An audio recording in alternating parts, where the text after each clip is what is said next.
Meus irmãos, a paz do Senhor. Amém. Toda a honra e toda a glória sejam dadas ao nome de Jesus. Quem tem Bíblia, abre ela no Evangelho segundo escreveu o irmão Mateus, capítulo 5, versículo 14. Tem aqui também o tema da festividade, mas vamos ler o texto a qual é baseado o tema. Todos acharam? Amém? Está escrito assim: vós sois a luz do mundo. Não se pode esconder uma cidade edificada sobre o monte. Podeis assentar. Senta glorificando a Deus. Eu sou pregador pentecostal, venho da Assembleia de Deus, mas faço parte, membro itinerante da Igreja da Fé, irmãos. Tenho um pé na Assembleia e um pé na Igreja da Fé. Quando Deus permitir eu pegar o outro pé e colocar aqui dentro, eu vou fazer parte já de vez da Igreja da Fé. Amém? Amém. Louvado seja Deus. Sou muito grato a Deus pela oportunidade que me concede. É privilégio ser mensageiro da palavra do Senhor. E ainda mais aqui, numa igreja que sempre eu sou muito bem recebido. Eu quero agradecer aos irmãos que nos receberam ali, a pastora Cristiane. Muito obrigado pela receptividade que tem agido conosco. Está aqui a minha esposa, a mulher mais linda do mundo, junto com a minha filha, a mulher que é 2 vezes mais linda do que ela. E ela me disse, irmãos, que toda vez que eu falar na igreja, qualquer igreja que eu pregar, que eu falar que ela é a mulher mais linda do mundo, ela vai me dar R$50. Então, irmã, eu estou ficando bonito na foto. Louvado seja Deus. Quero agradecer também ao pastor. Deus abençoe, varão. Muito obrigado, varão, por lembrar do meu nome. Eu sei que na lista dos irmãos que o irmão conhece, tem grandes pregadores de nome aí. E aí eu, talvez, um pequenininho, ele falou, vou chamar o irmão Ademir.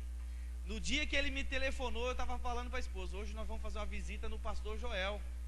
Eu acho que ele esqueceu de mim, a gente vai ter que ir lá, convidar ele para ir numa churrascaria, para ver se a gente fica mais amigo, e aí ele me leva lá de novo. E eu estava orando a Deus, falei, Jesus, me leva lá antes do arrebatamento da igreja. Eu sei que o Senhor está perto de vir, mas me leva lá antes. E Ele me trouxe, irmão. Então é sinal da vinda de Cristo. Amém? Que Deus abençoe sua vida, pastor, em nome de Jesus, e a sua família também. Aos adolescentes, parabéns pela festa. Que Deus abençoe a iniciativa. Bonito tema. Que Deus abençoe vocês. Sejam luz. Olha para o irmão adolescente que está do seu lado aí e fala, seja luz. Seja luz, seja a diferença, fala. Quero parabenizar a liderança também pela direção do culto aí, foi muito bem dirigido. Que Deus abençoe vocês. A roupa que vocês escolheram, irmão, tá linda, tá de parabéns, mas não é isso que chama atenção em vocês, é a glória do Senhor, chama mais atenção do que as vestes. Amém? O vaso é de barro, mas Paulo disse em primeira carta aos Coríntios, temos porém esse tesouro em vaso de barro. Talvez a igreja olhe para você assim e vê vaso de barro, porque vaso de barro não tem muito valor. O vaso que tem valor é o de ouro, que você vende, ganha muita grana. O vaso de prata, você vende, ganha muito dinheiro. E o vaso é de barro, mas o que Paulo deixa claro é que dentro desse vaso de barro aí, dentro de você, existe um tesouro valiosíssimo, que é o Espírito Santo de Deus. E sobre esse Espírito Santo eu falo, dê valor a ele. Seja a luz, porque enquanto você for luz, manifestar a luz aos homens, ele vai habitar dentro de vocês, amém? O texto que eu acabei de ler, irmãos, faz menção de um conselho de Jesus à igreja. Fala para os discípulos muito claramente: vocês são luz. Jesus não diz assim, olha, eu vou dar um tempinho aí para vocês consertar o vaso, para vocês se endireitar, para você ser luz. Não, vocês são luz. E quando eu paro para observar essa palavra, para que haja luz aqui, meu irmão, precisa de todo um processo, um aparato por trás para que haja luz aqui. Fiação, conduíte e principalmente para que haja um feixe de luz como esse que você está vendo, precisa-se de muita energia. Então não pense que você vai ser luz, jovem, adolescente, de uma maneira muito fácil. Não pensa que você vai ser luz e a coisa vai fluir, não. Vai ter que empregar energia para poder ser luz para aquela humanidade que está ali fora. Quando Jesus diz aos discípulos, vocês são a luz da onde? São a luz de dentro de casa? São a luz do banheiro? Da cozinha? São a luz dos homens. E quando ele está falando de mundo, não está falando do planeta Terra, porque o planeta Terra já tem luz que vem do sol. Então quando Jesus está dizendo assim, vocês são luz, é ali para o seu vizinho. Começa a ser luz com o vizinho da direita, começa a ser luz com o vizinho da esquerda. Essa igreja que está vendo esses adolescentes aqui, vocês estão olhando, parece que eles estão apagados, não, mas começa a respeitá-los, viu? Porque amanhã quem vai ser o pastor de vocês aqui é eles aqui, ó. Amanhã quem vai ser o líder de mocidade são esses adolescentes. Amanhã quem vai ser o presbítero que vai estar pregando a doutrina para o teu neto vai ser esses adolescentes aqui. Então te prepara para orar por eles. E se o teu neto, o teu filho, o teu adolescente lá na tua casa não está aqui hoje, te prepara, porque ele é filho pródigo. E o filho pródigo manifestou uma coisa: ele não tinha mais dinheiro, ele não tinha mais onde dormir, ele não tinha mais nada, mas ele tinha uma coisa que o pai dele deixou: uma direção, um endereço, porque ele disse: levantar-me-ei e irei ter com meu pai, e vou dizer para ele: aceita-me como um dos teus servos. Deixa eu te falar, você pode não ter conseguido firmar o teu filho, a tua filha, o teu neto, a tua neta aqui por enquanto, mas você já deu para ele direção.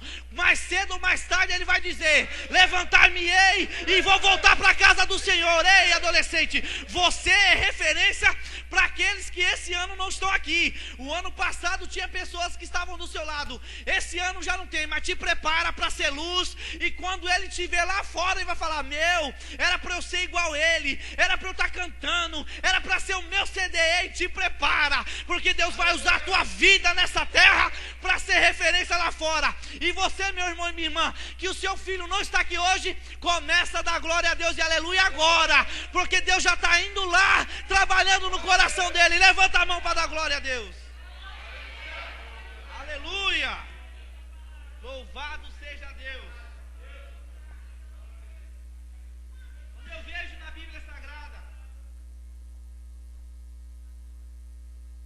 a criação do brilho, do resplendor, da glória, da luz, porque brilho fala disso, fala de aparecer.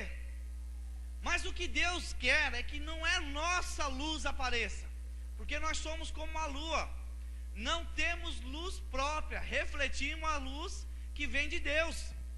A primeira coisa que Deus cria na terra, Gênesis capítulo 1, versículo 1: no princípio criou Deus o céu e a terra era sem forma e vazia, e o Espírito de Deus pairava sobre a face do abismo. E disse Deus: haja. Por que Deus falou para que houvesse luz? Ele cria o céu, mas o restante do universo não tinha luz, porque a luz era Deus lá no céu, porque os anjos tinham já a luz da glória de Deus. Mas ele estava preparando o caminho para mim e para você. E ele disse: haja. E ali Deus cria no centro da nossa galáxia o Sol, para iluminar o nosso planeta e os demais planetas e as demais estrelas. O Sol, como centro da nossa galáxia, representa o próprio Deus, porque o Sol emite uma luz muito forte. E Isaías diz assim, que a vereda do justo é como a luz do amanhecer, que vai brilhando gradativamente até ser dia perfeito. Por quê? Porque antigamente se entendia que o sol passava pela terra, o sol girava sobre a terra, achava-se que a terra era o centro do universo, mas não era. Quando se entendeu que a terra, no seu movimento de rotação, permitia que o sol amanhecesse e se pôsse, começou a se entender melhor o porquê da luz. A luz viaja pelo universo, irmão, até chegar aqui na terra, leva 8 minutos, do sol até a terra. Por quê? Em mais ou menos 300 mil quilômetros por segundo. E ela vai em linha reta, a luz não faz curva, a luz nunca faz curva. Significa que o endereço do poder de Deus, meu irmão, é você. Ele não vai fazer curva, meu irmão. Deus sabe quem Ele quer usar na terra, e Deus também sabe aquele que quer ser usado. Se você quer ser usado, te prepara, porque a luz, o poder de Deus tem endereço certo. Quando Deus disse haja luz, automaticamente o sol passou a brilhar, e as demais estrelas do universo começou a refletir a luz do sol. E a lua é uma dessas estrelas, é um satélite natural da terra, porém ela não tem luz própria. E todas as noites que tem lua cheia, que pelo menos assim, que se permite ver que não há um céu nublado, você percebe a beleza da lua. E de dia o sol, irmão, é o orientador. Os navegantes, quando eles se perdiam no oceano, que a bússola quebrava, eles olhavam para o sol. Se o sol está do lado direito, pelo amanhecer, eles sabiam que estavam vindo sentido oeste, porque do lado direito ficava o leste. E assim eles se orientavam. A luz serve para ser direção. Repita comigo, direção. Não, você pode fazer melhor, fala direção. Quando a pessoa é um adolescente, a primeira coisa que ela precisa é de direção. Ela precisa porque ela está em dúvida ainda qual é o ministério dela. Ela não sabe se vai ser cantor, pregador, se vai ser pastor, se vai ser arcanjo. Porque tem lugar aí, irmão, que estão dizendo que já tem gente que é arcanjo. Outro dia eu fui numa vigília, tinha um irmão orando, falando assim: meu Senhor, confirma, Senhor, a tua obra na minha vida, porque o Senhor já confirmou 2 vezes, mas é porque eu sou teimoso, eu quero que o Senhor confirme a 3ª vez, porque eu serei arcanjo nessa terra. Ah, irmão, eu quase levantei e bati nele, irmão. Só não fiz isso porque eu sou luz. E eu fui lá e preguei, irmão. Preguei para arrebentar o peão. Falei: você vai ser arcanjo, você quer ser grande, você vai ser pequeno primeiro. Vai lavar o pé dos discípulos, que aí você vai ser lembrado nessa terra. Então, o adolescente, você precisa de direção. E qual é a maior direção do que os adultos que estão aqui? A referência dos que já são luz, que já estão brilhando, o reflexo da glória de Deus. Então se espelha naquele que é luz, não se espelha naquele que está lá fora não. Amém? Então lá vem a lua, brilhando, linda, maravilhosa. Mas de repente a terra entra na frente e o que acontece? O eclipse. A lua perde o brilho. Você está entendendo o mistério de Deus para você? Enquanto a terra não estiver entre você e Deus, você vai brilhar nessa terra. A dificuldade você vai ter quando você deixar a terra se envolver entre você e Deus. Quando a terra entra na frente do sol, a lua perde o brilho. Você quer ver um crente apagado? É porque ele deixou a terra entrar na frente. Ele deixou a novela ser primeiro lugar na vida dele. Ele deixou o Big Brother. Ele deixou o desenho do Goku, do Naruto, do Dragon Ball entrar na frente e ele fica lá na televisão, mas não lê um versículo da Bíblia. Por quê? Porque a terra está entrando na frente. Ainda não entrou totalmente, está entrando devagarzinho. Aí é lua crescente, lua minguante. Você pode ver um adolescente que era aceso, mas de repente começou a minguar. A terra está entrando no meio. Ei, reverte essa situação aí, adolescente. Deixa a terra de lado, deixa a terra um pouquinho de lado, porque o sol precisa brilhar sobre a sua vida. Deus quer usar você nessa terra. Se é para você também, igreja, quando você perceber que você está minguando, está começando a capengar, olha para a terra, se ela não está entrando no teu coração, se não está entrando na tua frente, entre você e Deus. Se a terra estiver no caminho entre você e Deus, você vai apagando até se apagar completamente. Mas te prepara, porque eclipses acontece uma vez na vida, outra na morte. Mas Deus está preparando, irmão, vai fazer com que essa rotação saia do teu caminho, e a terra vai deixar de ser um impedimento entre você e a glória de Deus. Te prepara para ser bênção, te prepara para ser lembrado nessa terra. Aleluia. Mas tem uma coisa interessante: o sol brilha, mas o seu brilho não dá a ele louvor algum. Deus está nos dizendo o seguinte: se prepara para ser luz, se prepara para brilhar, se prepara para ser referência, mas não queira honrarias, não queira reconhecimento. Sabe por quê? Porque todos os dias pela manhã o sol dá um espetáculo terrível. Quem já viu o amanhecer aqui? Quem saiu para trabalhar bem cedo e estava dentro do ônibus e olhou no horizonte o sol amanhecendo? Que coisa linda é o amanhecer. Mas a maior parte da plateia está dormindo. Então o sol todos os dias dá um espetáculo e você está roncando, e ele não recebe o louvor.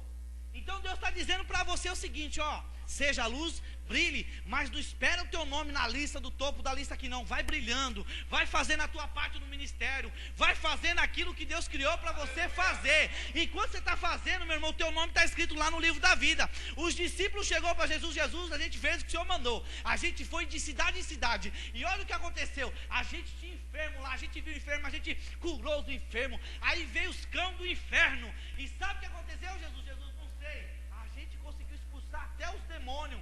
Aí ele estava tudo alegre. Jesus falou assim: não se alega, porque vocês estão exercendo um ministério para o qual eu mandei vocês fazer. Vocês estão dando fruto, mas se alegra porque o teu nome está escrito no livro da vida. Se o seu nome não está sendo lembrado, o teu nome não vai sair na capa do jornal, continua fazendo a obra, continua servindo, continua sendo menorzinho aqui dentro, porque lá em cima Deus não se esqueceu de você. E no momento de aflição, no momento de angústia, quando você dobrar o joelho e falar: Senhor, eu preciso de ti, eu preciso da tua presença, assim como Pedro falou quando estava afundando, socorre-me, o Deus do céu vai estender a mão e vai te salvar, vai te proteger e vai te guardar. Te prepara, meu irmão, para ser luz, mas não queira uma honra que não é sua, não queira uma glória que é de Deus. Dá glória a Deus aí, igreja. Louvado seja Deus.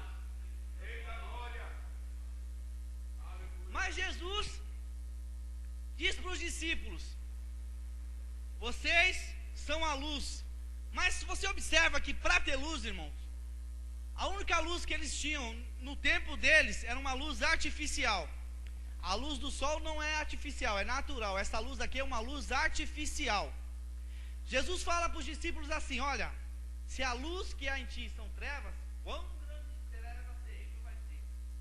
Ele estava falando da luz artificial, que era aquela candeia, aquela luzinha, que parecia um vasinho pequeno, com um pavio dentro, com um pouquinho de azeite, e alguém riscava alguma coisa lá e fazia pegar fogo. Aquela candeia na madrugada servia de direção, mas era uma direção muito pequena, muito limitada. Era uma luz muito limitada.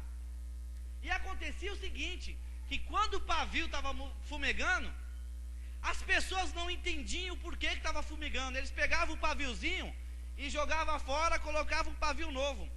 Mas aquele pavio novo que foi colocado no lugar também não durava muito. A luz dele não brilhava muito. E aí Jesus vem no Novo Testamento e diz assim: não quebrará a cana trilhada, a cana que está rachada, e nem se apagará o pavio que fumega. Por quê?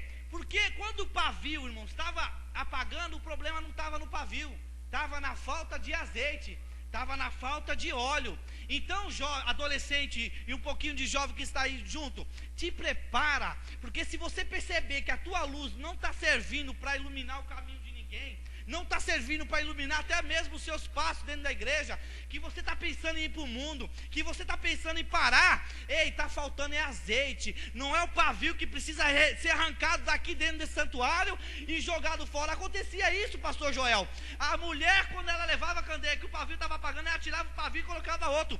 Deus não quer que tire ninguém daqui de dentro e joga fora, não. Esses adolescentes, mesmo fraquinho, ora para Deus derramar azeite sobre a vida dele, ora para que Deus encha ele com azeite, porque o problema do pavio apagando não é o pavio, é o azeite, é falta de azeite. Ei, adolescente, quando você perceber que as pessoas estão olhando torto para você, busca o poder de Deus, busca a presença de Deus, busque mais azeite, porque aí você vai voltar a brilhar. E quando você voltar a brilhar, aqueles que achou que você ia parar aqui, ia desviar, vão ter que ver você iluminando dentro dessa casa.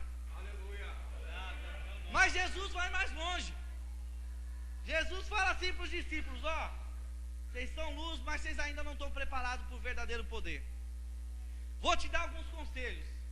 Ficai na cidade de Jerusalém, até que do alto sejais revestidos de... Ficai na cidade de Jerusalém, até que do alto sejais revestidos de... O ser humano, quando ele sai na luz do dia, existe uma substância na nossa pele que recebe a luz do sol e transforma essa luz infravermelha ou ultravioleta em vitamina D, que é essencial para a nossa sobrevivência. Quando a luz do sol bate na terra, e as florestas não, porque essa é artificial, mas as árvores e as folhas, aquela substância verde, a cor verde que você vê na folha, se chama clorofila. A luz do sol é absorvida pelas folhas e transforma aquela luz em energia. Então Jesus está dizendo o seguinte: vai vir do alto um poder também, mas você tem que estar no lugar certo. Ficai na cidade de Jerusalém. A Jerusalém espiritual hoje é aqui a igreja. Então existe um princípio geográfico que Jesus está tentando ensinar. Você quer ser luz, você quer brilhar, você quer ser a diferença, você quer ser alguém em quem as pessoas vão olhar e vão respeitar.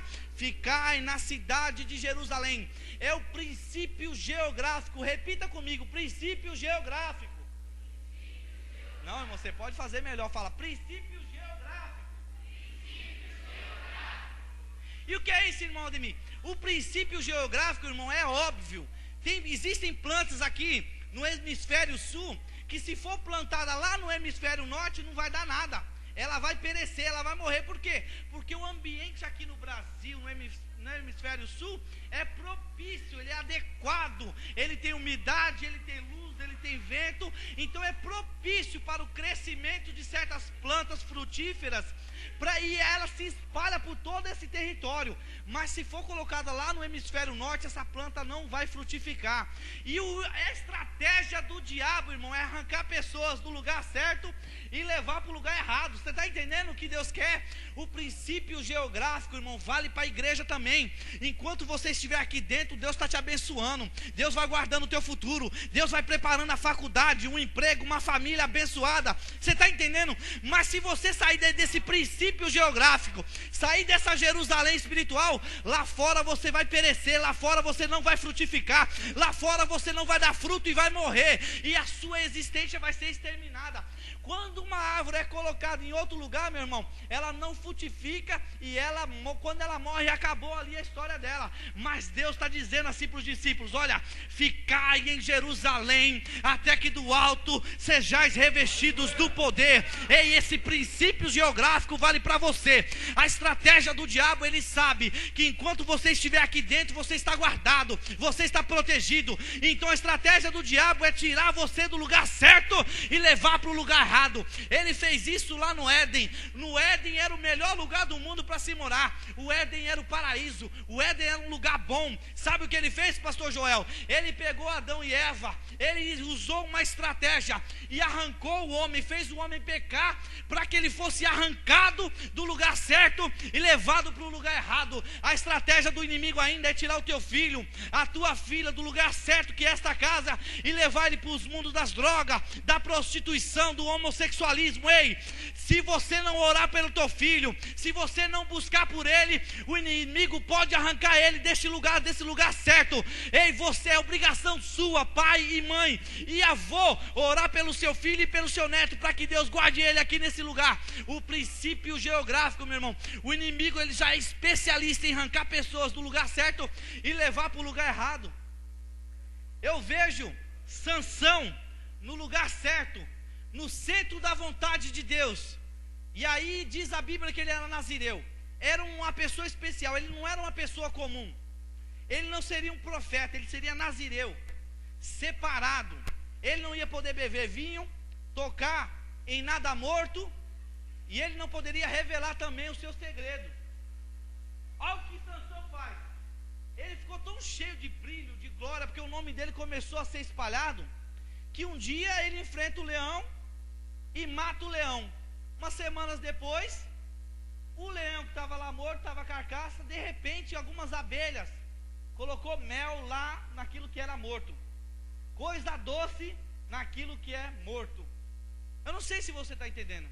Parece até, irmão, que algumas coisas que são erradas, parece que até que é doce, mas é a estratégia do inimigo para começar a tirar você do lugar certo e levar para o lugar errado.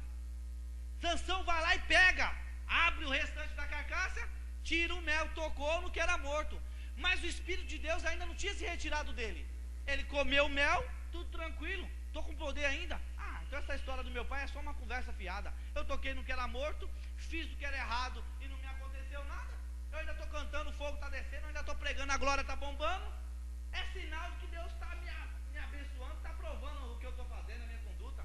É sinal de que aquilo que falaram que era pecado não é mais pecado. E lá vem Sansão. De repente tem uma festa, enche o caneco, guaraná de vinho. E aí já fez a segunda coisa errada. Aí depois encontra Dalila e faz outra coisa errada. Revela o seu segredo, o segredo do seu poder para ela. Ela vai, corta as 7 tranças. O segredo estava em não revelar o verdadeiro poder que Deus tinha dado para ele. Os filisteus pegam ele e ele pensa que vai acontecer o mesmo que aconteceu com o leão. Eu toquei no leão, morto, não me aconteceu nada. Eu bebi vinho, não me aconteceu nada. Sairei outra vez e vai ser tudo igual foi antes. Mas não, perdeu o poder. E ele é levado. E por causa de um erro, ele é tirado dali, do convívio da família, e levado para a terra dos filisteus para ser zombado. Mas e agora, irmão Ademir? Eu também me encontro numa situação parecida com a de Sansão. Eu perdi aquela unção, eu não tenho mais ânimo, eu não tenho mais vontade de servir, eu não tenho mais aquele impacto quando eu prego, quando eu canto, a coisa já não flui mais como fluía antes. Deixa eu te falar uma coisa que Sansão fez. Sansão se arrependeu. Sansão, quando estava na moinha, estava girando, foi 3 anos, irmão, 3 anos girando na moinha. Mas uma coisa que os filisteus não perceberam foi que o cabelo do Sansão voltou a crescer. E os filisteus zombando, Sansão ficou cego, foi arrancado o globo ocular dele. Então, quando ele estava rodando a moinha, ele estava sempre orando arrependido: Senhor, lembra-te de mim, dá-me força. Senhor, lembra-te de mim, dá-me força. Sabe o que estava acontecendo? O coração de Sansão estava se quebrantando de volta para Deus. Espiritualmente ele estava voltando para o centro da vontade de Deus.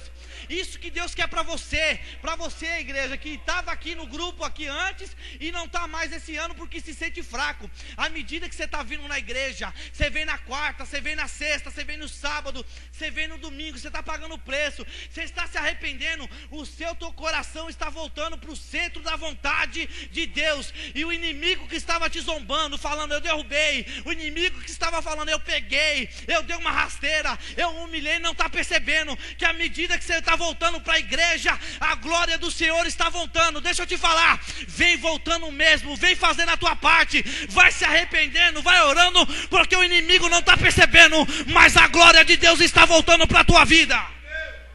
Aleluia. A segunda coisa que o inimigo quer fazer, quando ele percebe que não consegue arrancar você do lugar certo, ele usa a segunda artimanha. Ele faz a pessoa no lugar certo fazer coisas erradas. Ele faz a pessoa desobedecer pastor, ele faz a pessoa desobedecer o líder, ele faz a pessoa desobedecer pai e mãe, porque espiritualmente aqui, irmão, a sua casa é só uma extensão da igreja. A luz que você tem aqui, você tem que ser lá fora também, porque ser luz aqui dentro, onde todo mundo é crente, onde todo mundo dá glória, aleluia, é fácil. Tem que dar glória e aleluia lá fora, onde as pessoas estão cantando a música do funk, de prostituição, você tem que ser luz lá fora. Aqui dentro você pegar um versículo e ler, é fácil, porque todo mundo vai entender, mas lê lá fora para o teu amigo da escola. O que o inimigo faz quando não consegue te arrancar na igreja, é levar você, meu irmão, a fazer coisas erradas, estando no lugar certo. Olha lá o céu, tinha lugar melhor do que o céu? Não. E o inimigo pega, e lá no céu mesmo semeia contenda, e faz os anjos que estavam no lugar certo fazer coisa errada, se rebelar contra Deus. É por isso que Deus não tem muito problema, irmão, em perdoar pecado do ser humano. Por quê? Porque Lúcifer e seus discípulos lá, os seus seguidores, pecaram num lugar que não existia pecado. Então o inventor do pecado foi ele. Mas o ser humano não, o ser humano constantemente é induzido a pecar. E quando você reconhece o erro, que você foi induzido e que você reconhece, você se arrepende, Deus perdoa mesmo.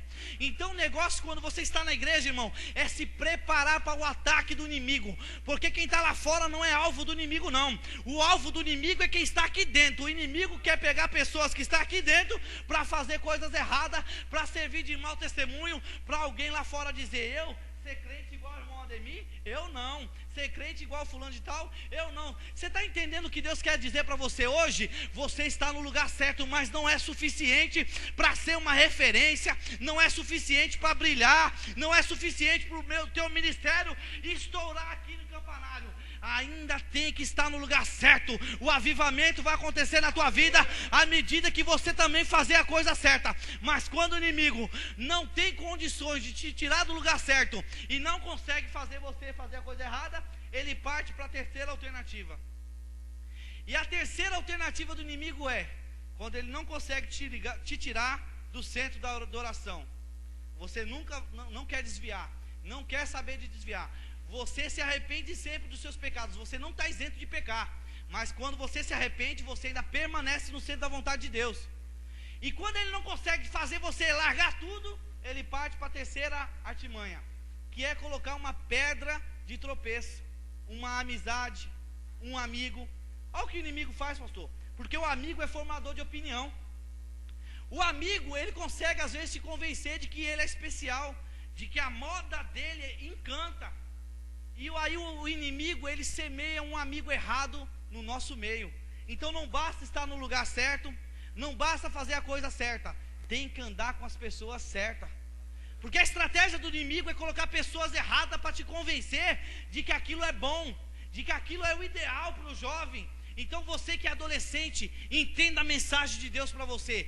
A vontade perfeita de Deus é que você fique no centro da vontade, porque é na Jerusalém espiritual que você vai receber poder. Mas o inimigo sabe disso, então ele vai atacar você, tentando te arrancar desse lugar. Mas quando ele não consegue te arrancar desse lugar, ele tenta a segunda alternativa, que é convencer você a fazer coisas erradas. E quando ele não consegue também, ele parte para a terceira artimanha. Lá na escola, aquele amigo que não serve a Deus, aquele amigo que tem uma música no celular que não presta, aquele amigo que tem vídeos que não prestam no celular dele, que vem para mostrar para você, olha que da hora esse, não assista, não se contamina. Paulo fala, não vos conformeis com as coisas desse mundo, mas transformai-vos. Ei, transformação, irmão, é uma coisa dia após dia. Quando esse seu amigo perceber que você não muda de opinião, que você tem uma fé verdadeira em Deus, o inimigo vai desistir de você. E sabe o que vai acontecer depois? Você vai receber aquilo que Deus tem para você, que é o poder de Deus. Recentemente, lá na minha igreja, eu tive a oportunidade de convencer alguns jovens que estavam começando a capengar.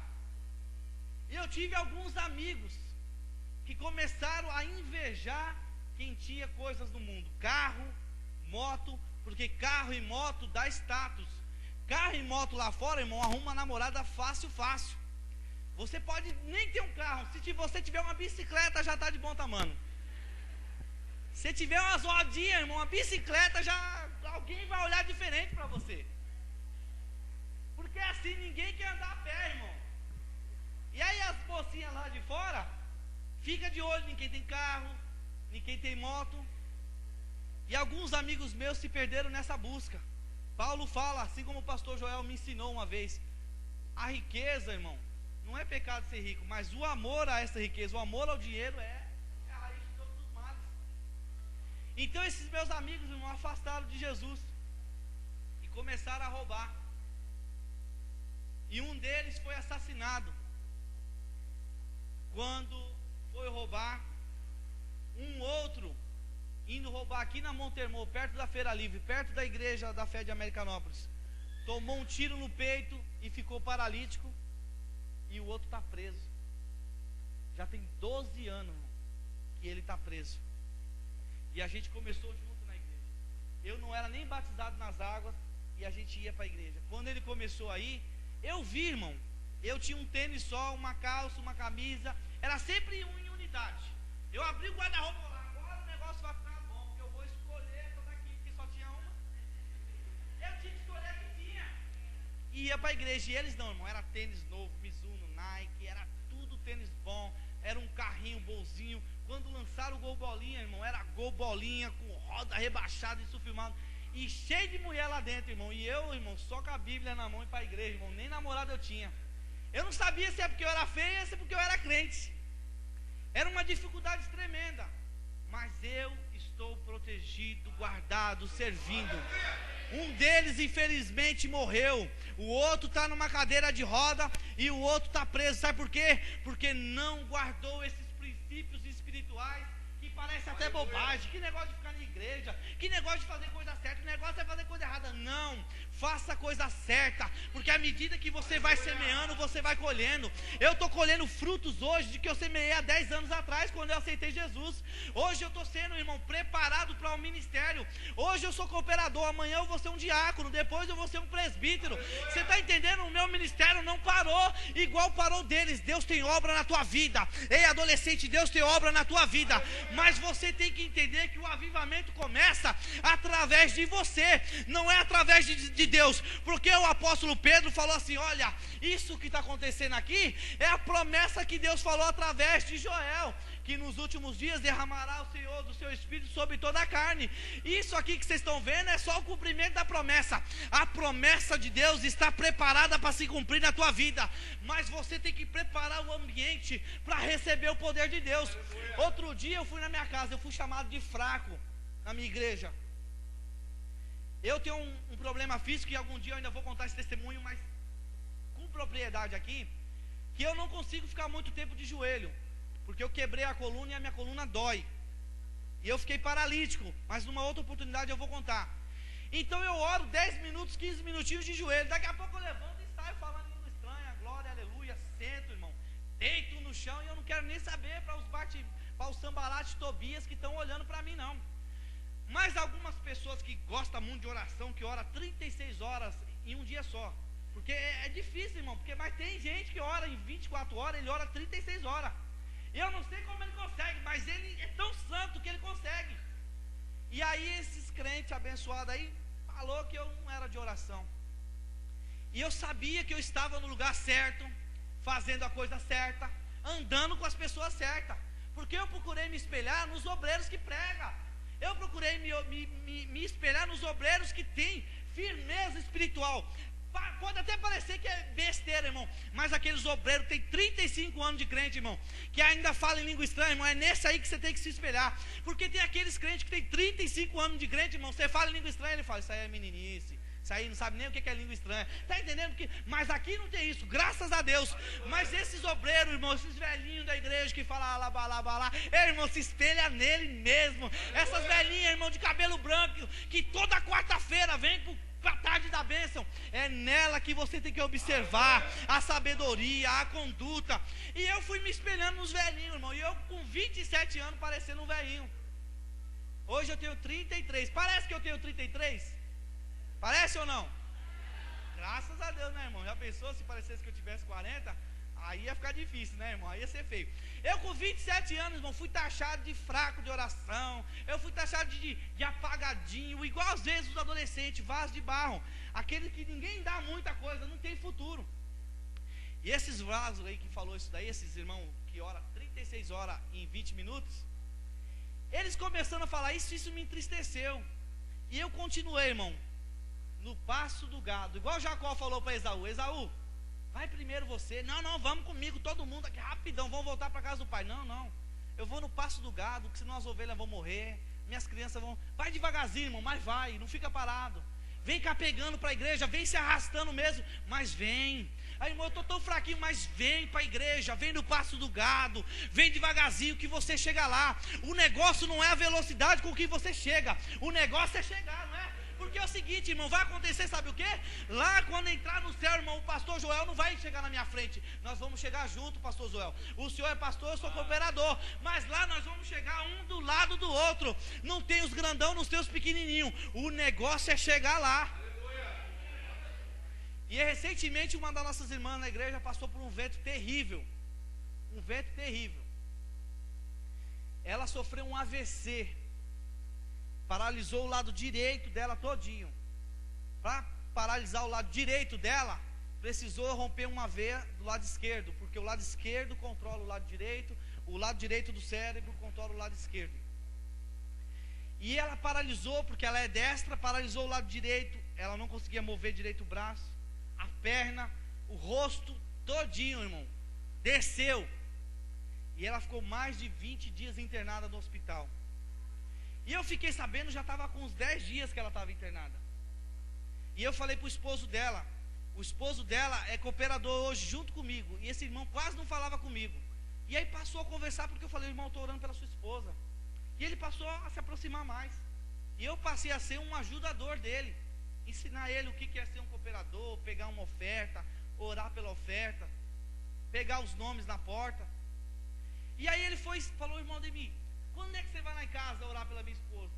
Eu falei: ó, varão, tem muita gente aí que tem nome aí. Ele falou: não, irmão, eu quero que o irmão vá lá orar na minha casa. E eu já tinha proposto no meu coração ir, mas eu não sabia quando Deus ia me permitir ir. E eu fui à casa dela, irmão. Ela foi me falando cada absurdo que as pessoas iam lá e falavam: tá vendo aí? Deus deu corda. Tá vendo aí? Deus fez isso, Deus te pôs no estreito. Irmãos, uma coisa de louco, uma serva de Deus tem pecado oculto. Irmão, foi falando umas coisas que na minha mente não entra, não tinha nada a ver. E aí eu falei para ela: irmã, falei para o esposo dela: você me permite fazer uma oração? Ele falou: permite. Você me permite ler um versículo? Ele falou: permito. Isso era já dando 10h30, 10h40 da noite. Irmão, era meia-noite e meia, eu estava orando e falando de Jesus ainda. De madrugada o irmão já estava assim, morrendo de sono, e eu falando para ela, e ela ligada, um olho assim, ó, porque ela estava torta, não conseguia falar, e ela ligada, só recebendo, irmão.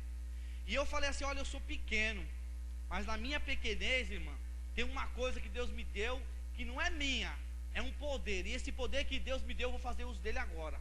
Recebe a cura em nome de Jesus. Não aconteceu nada.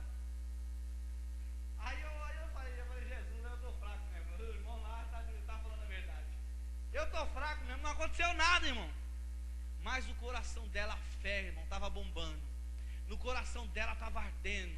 A palavra surtiu efeito, a oração surtiu efeito. Eu saí da casa dela, ela deitou na cama. Quando deu mais ou menos umas 3:30 da manhã para 4 horas, ela falou assim, Mauri, pega água para mim. Aí ela não entendeu, porque ela conseguiu falar e não estava falando. Aí ele falou assim, tá bom, mulher, eu vou pegar. Maurício, você está me ouvindo? Eu estou ouvindo. Eu já vou buscar água. Não, você está entendendo o mistério aqui, Mauri? Ele falou, não, eu estou te pedindo água, Mauri. Ela falou, você não estou entendendo. Ela falou assim, ela não chamou ele de burro, mas falou, Mauri, entendo o trabalhar de Deus, eu estou falando. Acende a luz, Mauri. Quando acendeu a luz, a mulher começou a marchar dentro do quarto. Ela estava curada, ela não andava, ela não estava falando, o olho voltou para o lugar. Naquela noite ela recebeu a cura. A luz do quarto acendeu para ver o milagre. Te prepara, acende a luz, adolescente, acende a luz para o milagre acontecer. Com a permissão dos pastores para fazer uma oração, pode fazer. Fiquemos de pé, jovem, fiquemos de pé, adolescente. Ei, te prepara, o milagre vai acontecer dessa forma. Ninguém dá nada por você. As pessoas estão achando que você está apagadinha, a pessoa está pensando que você não tem mais poder, mas assim diz o Senhor, a glória da última casa será maior do que a da primeira casa. Ei, eu estou olhando para ministérios, cantoras, pregadores, pastores, presbíteros, evangelistas, mas tem uma coisa que Deus quer de você. Ele requer que você permaneça no centro da vontade de Deus, porque enquanto você está fazendo a vontade de Deus, irmão, você pode até achar que não tem esse poder que as pessoas precisam, mas quando chegar o momento certo, Deus vai te usar, Deus vai te honrar. Lá na igreja, o Todo-Poderoso, irmão, ficou de queixo caído. O todo crentão, 36 horas de oração em 24 horas, ele foi lá visitar, falou o que quis, pintou e bordou, humilhou a irmã e não aconteceu nada. Mas eu fui lá como servo do Senhor, eu fui como canal de bênção. Enquanto você quiser ser esse canal de bênção, Deus vai derramar poder sobre a sua vida. Nós vamos orar agora. Aquele que quer batismo com o Espírito Santo, peça porque é promessa de Deus para a sua vida. E eis aqui o momento, você está no lugar certo, você está fazendo a coisa certa, e os seus amigos são os amigos certos. Você tem um relacionamento preparado por Deus para estar aqui. Ei, uma árvore só cresce quando ela está no ambiente propício para o seu crescimento, e Deus preparou a igreja com um ambiente propício para o seu crescimento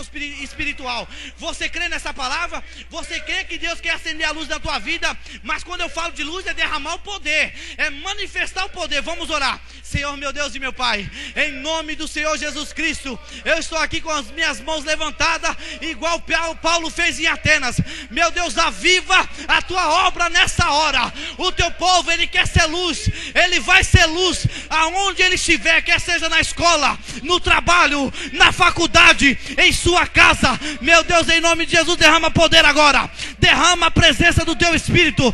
O Senhor falou, ficai em Jerusalém, até que do alto sejais revestidos de poder. Recebe poder aí, adolescente, recebe poder aí, começa a dar lugar, começa a dar lugar, começa a receber da presença de Deus agora aí, começa a dar glória, aleluia. Anda rabacanda, rabacanda, rabracanda, ribriose, amikandareque, tiki, tiki, dico, duco, doco, do, moroderebeque, ebicanda, rabacanda, rabaca. Enche, enche, enche, enche os vasos, Senhor, enche os vasos, enche os vasos. Começa a dar glória aí, começa a dar glória, aleluia, porque Deus está abençoando, Deus está levantando o ministério. Nem você acreditava no teu ministério, mas Deus acredita em você, porque está derramando a tua presença. Meu Deus, em nome de Jesus, faz a tua obra. Pega esses adolescentes, Senhor, e mostra que eles vão brilhar, que eles vão ser luz, que eles vão ser diferença nessa terra. Meu Deus, não há nenhum poder sobre mim, mas eu faço uso do poder que o Senhor me deu, em nome de Jesus, sobre a autoridade que eu tenho na palavra. Toda a ferramenta que o diabo diabo levantou contra esses adolescentes, cai por terra agora. Toda ferramenta que o inimigo preparou para tirar eles do lugar certo, cai por terra agora. Meu Deus, eu abençoo eles na autoridade que deu da palavra, em nome de Jesus. Aleluia.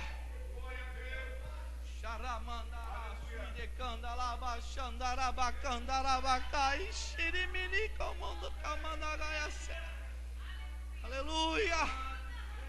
Deus me autoriza a dizer aqui: ei mãe, ano que vem você vai ver teu filho aqui, ó, cantando. É pra você, mamãe, que viu esses adolescentes e falou assim: ano passado meu filho estava aí, ano que vem ele vai estar. Recebe aí, porque a palavra do Senhor é acima. Ela pode até parecer que não tem efeito, mas é para isso mesmo, porque o efeito vai surgir. Nem o diabo acredita quando algumas pessoas falam, mas acredite você, adolescente. Aqui não tem isso, mas se algum dia alguém aparecer não acreditando no teu ministério, falando que você não tem futuro, rechace essa palavra. Você tem futuro sim, você tem conserto sim. Basta você seguir alguns princípios que Deus preparou para a igreja.